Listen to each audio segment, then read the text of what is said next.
Hi friends. मेरा नाम है राम कुमार और आप लोग देख रहे हैं UPSC CSC Hindi with Ram Kumar.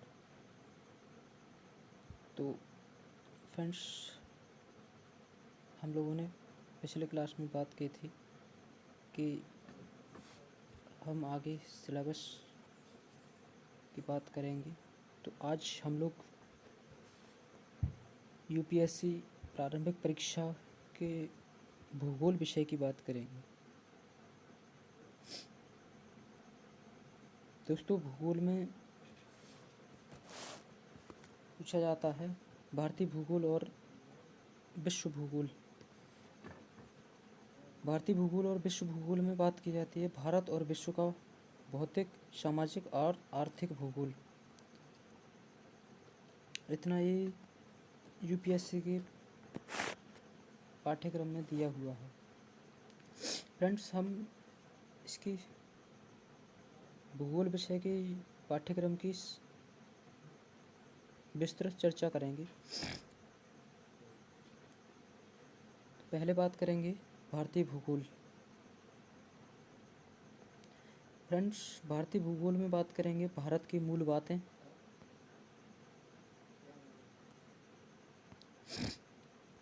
Bharat की मूल बातें। इसमें स्थान, अक्षांश, देशांतर, समय, क्षेत्र आदि की बात करेंगे। फिर बात करेंगे पड़ोसी देशों की बात। उसके बाद महत्वपूर्ण तनाव। दोस्तों, उसके बाद बात करेंगे राज्यों और उनकी स्थिति। फिर आता है अंतर्राष्ट्रीय सीमाओं वाले राज्य। उसके बाद दोस्तों आता है भौतिक विशेषताएं। भौतिक विशेषताएं इसमें बात करेंगे हम हिमालय, भूवैज्ञानिक गठन, जलवायु, वनस्पति, मिट्टी, जैव विविधता, शारीरिक विभाजन, प्रमुख मार्ग और महत्व। दोस्तों, उसके बाद इसी में बात करेंगे the great north Indian plains. इसमें बात करते हैं भूवैज्ञानिक गठन, शारीरिक विभाजन, जलवायु, वनस्पति, मिट्टी, जैव विविधता तथा महत्व। दोस्तों, उसके बाद आता है प्रायद्वीपीय पठार। प्रायद्वीपीय पठार में भूवैज्ञानिक गठन, केंद्रीय हेडलाइंस, दक्कन का पठार, पश्चिमी घाट, पूर्वी घाट। दोस्तों, उसके बाद आता है भारतीय रेगिस्तान। दोस्तों, फिर आता है तटीय मैदान और जलवायु। दोस्तों, फिर बात करते हैं हम नदी प्रणाली की। तो इसमें नदी प्रणाली में बात करेंगे हम लोग हिमालयी नदियाँ, हिमालयी नदियाँ। दोस्तों, फिर आता है प्रायद्वीपीय नदियाँ। दोस्तों, उसके बाद है नदी के घाट, क्षेत्रीय विकास और योजना। फिर आता है जलवायु परियोजनाएं, प्रमुख बांध। फिर आता है पश्चिम बहने वाली और पूर्व बहने वाली नदियाँ। दोस्तों, इसके बाद नदियों का परस्पर संपर्क। दोस्तों, उसके बाद बात करते हैं हम लोग जलवायु। जब जलवायु की बात की जाए तो इसमें जलवायु में आता है मानसून, ड्राइविंग तंत्र, एल नीनो और ला नीनो। उसके बाद आता है मौसम जलवायु के अनुसार। उसके बाद चक्रवात की बात की जाती है। दोस्तों, फिर बात करते हैं हम लोग खनिज और उद्योग। खनिज और उद्योग। दोस्तों, इसमें बात की जाती है खनिज वितरण, औद्योगिक नीतियाँ तथा स्थान। उसके बाद बात की जाती है कृषि। दोस्तों, कृषि में बात करें तो इसमें भूमि उपयोग, कृषि पद्धतियों के प्रकार, हरित क्रांति, मिट्टी और फसलें, सिंचाई। उसके बाद भूमि सुधार, पशुपालन, सरकारी योजनाएं। दोस्तों, फिर आता है प्राकृतिक वनस्पति और जीव। इसमें बात की जाती है प्राकृतिक वनस्पति का वर्गीकरण, इसके बाद वर्षा का वितरण, फिर आता है बायोस्फीयर रिजर्व, राष्ट्रीय उद्यान आदि। उसके बाद लाल सूचीबद्ध प्रजातियों।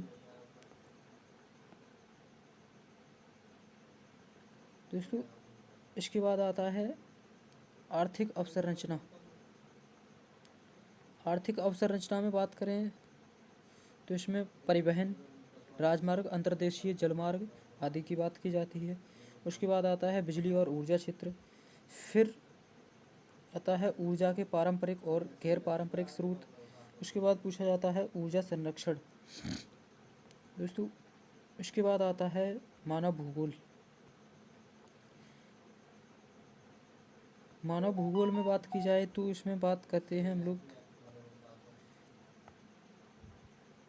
जनसांख्यिकी और हाल की जनगणना। दोस्तों इसके बाद आता है विश्व का भूगोल।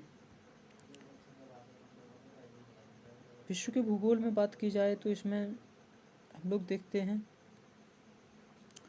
प्रमुख प्राकृतिक क्षेत्र, विकसित देशों का क्षेत्रीय भूगोल, विकासशील देशों का क्षेत्रीय भूगोल, दक्षिण एशिया का क्षेत्रीय भूगोल, और फिर आता है भौतिक भूगोल।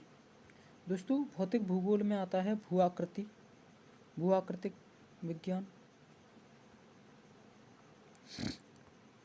भू आकृतिक विज्ञान की बात की जाए तो इसमें पूछा जाता है पृथ्वी की उत्पत्ति, पृथ्वी का आंतरिक भाग,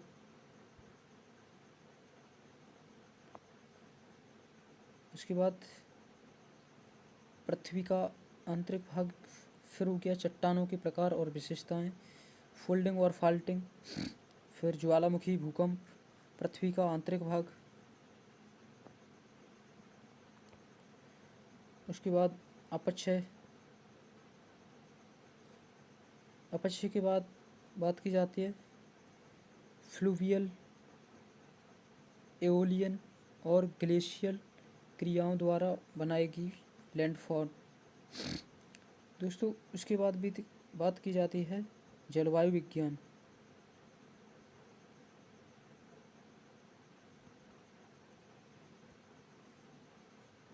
जलवायु विज्ञान। दोस्तों जलवायु विज्ञान में हम लोग बात करते हैं वायुमंडल की, तो इसमें वायुमंडल की संरचना और रचना, उसके बाद तापमान, दबाव बेल्ट, उसके बाद बात की जाती है पवन प्रणाली, बादल और वर्षा के प्रकार, चक्रवात और विरोधी चक्रवात, उसके बाद प्रमुख जलवायु प्रकार। दोस्तों फिर हम लोग बात करते हैं समुद्र विज्ञान। समुद्र विज्ञान में बात की जाए तो इसमें आता है महासागर राहत, तापमान, लवणता, महासागर में जमा, उसके बाद आता है समुद्री धाराएं, एल नीनो और ला नीनो, फिर लहरें और ज्वार। दोस्तों इसके बाद बात की जाती है ईओग्राफी। ईओग्राफ में बात की जाती है मिट्टी, उत्पत्ति और प्रकार, दुनिया के प्रमुख बायोम, फिर बात की जाती है पारिस्थितिकी तंत्र, खाद्य श्रृंखला, और उसके बाद पर्यावरणीय क्षरण और संरक्षण। दोस्तों उसके बाद बात की जाती है मानव भूगोल। मानव भूगोल में पूछा जाता है मनुष्य और पर्यावरण, इसमें मानव भूगोल का संबंध, विकास और विकास, नियतवाद और आधिपत्यवाद। दोस्तों उसके बाद आता है जनसंख्या, जनजातियाँ और प्रवास, फिर आता है आर्थिक गतिविधियाँ। आर्थिक गतिविधियों की बात की जाए तो इसमें कृषि, विनिर्माण, उद्योग, तृतीयक गतिविधियाँ। उसके बाद आता है बस्तियों, शहरीकरण, शहरों के कार्यात्मक वर्गीकरण, मिलियन शहर और मेगा सिटीज। दोस्तों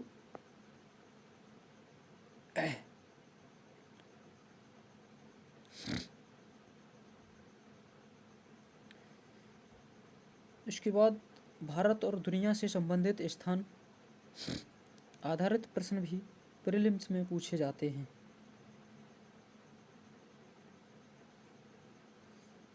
तो इसका इतना ही सिलेबस है।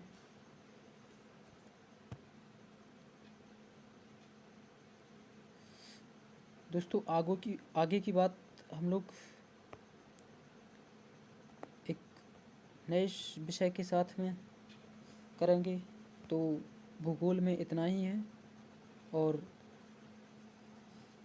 आप लोग निरंतर हमारे साथ बने रहिए, पढ़ते रहिए, और चैनल को सब्सक्राइब कीजिए, ज़्यादा से ज़्यादा शेयर कीजिए वीडियो को, लाइक और कमेंट कीजिए, और आप लोग हमारा सहयोग कीजिए। धन्यवाद।